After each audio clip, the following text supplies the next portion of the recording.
Ingeteam Power Technology. Power Grid Automation. Tutorials.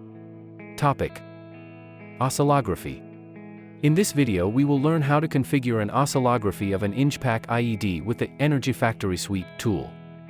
First, we will open the PAK Factory application, where we will select the IED in which to configure an oscillography. Once the application is loaded, we will open the Protection Settings tab by clicking on its tag in the column on the left.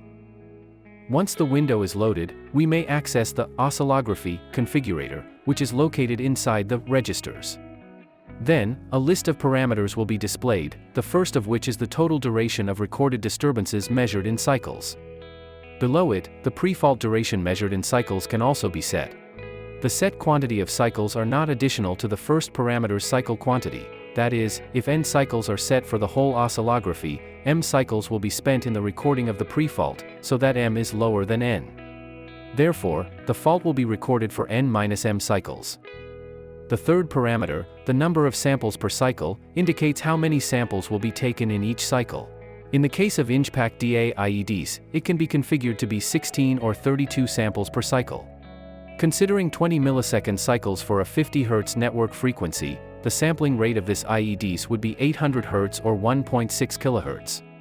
As opposed to the IngePAK DA IEDs, IngePAK EF IEDs work differently when configuring this parameter. Instead of selecting the sample quantity per cycle, 16 or 32, the values of this parameter are fractional and represent how many out of the total samples in each cycle will be registered in the oscillography: 1 out of 9, 1 out of 6, 1 out of 4, 1 out of 3, 1 out of 2 and all. This, considering that the maximum sampling rate of the EF IEDs is 7.2 kHz, means that the sampling rate values can be configured to be 800 Hz, 1.2 kHz, 1.8 kHz, 2.4 kHz, 3.6 kHz, and 7.2 kHz. Therefore, for a 50 Hz grid, the samples per cycle would be 16, 24, 36, 48, 72, and 144. The fourth parameter, the continuous mode, allows lengthening the duration of the oscillography in case that the triggering signal remains activated when the oscillography duration is reached. In that case, the duration of the oscillography will be increased to up to 3 times the oscillography duration set in cycles or to a maximum size of 5 megabytes of data recording. The recorded signal parameter indicates the signal of the IEC 61850 model that will be registered in the oscillography. Additionally, the recorded signals can also be used to trigger oscillographies. That is, by selecting a yes, in addition to recording the signal in oscillographies, the activation of the signal will cause an oscillography to start recording. Now, let's configure an oscillography in order to get a better understanding on how these work. In the first example, we are going to configure the protection breaker's open status as oscillography triggering signal. Therefore, it will also be recorded in the oscillography. Additionally, we will configure the pre-fault and total oscillography in 10 and 300 cycles. For this example, 16 samples per cycle will be selected, that is, a sampling frequency of 800 Hz. Finally, the first digital input, GGIO1.IND1, will also be configured but for representation only. Let's update the configuration parameters in the IED. For that, we will first establish an FTP connection to the IED.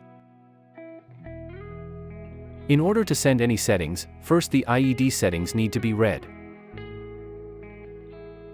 As it can be seen, there are some differences between the IED and PC configuration. Now we will send the settings to the IED. Regarding the protection breaker status, in this IED the second and third digital inputs will be used, GGIO1.IND2 and GGIO1.IND3. Knowing this, we can check the status of these and the GGIO1.IND1 inputs in the Status tab. A breaker will be connected to these inputs, so the status of it transitions from indeterminate to closed to open.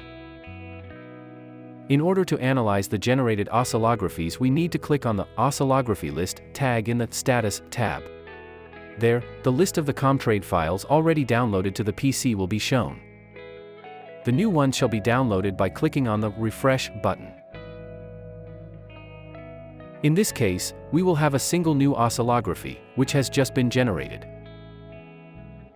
As we can observe in the oscillography, the IED is not connected to any grid, therefore, the measurements have recorded noise values only. The markers let the user select which oscillography's values will be displayed in the tables above. Nonetheless, this is irrelevant for this test case. On the bottom side of the oscillography viewer, the configured signals will be displayed.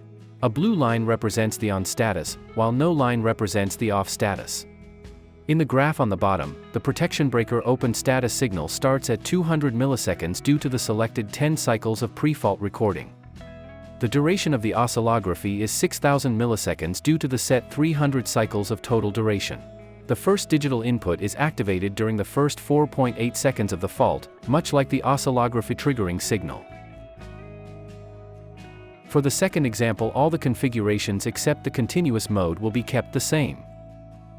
Let's update the configuration parameters in the IED. For this example, we will open the breaker and will keep it in this position for more than an oscillography duration. Then, we will download the newly generated oscillography from the IED to the PC. The oscillography result is different to the previous example's oscillography. In this case, the oscillography is triggered by the activation of the breaker open status signal at 200 milliseconds or 10 cycles of pre-fault, and it finishes at 18,000 milliseconds, thrice the oscillography cycle's duration value.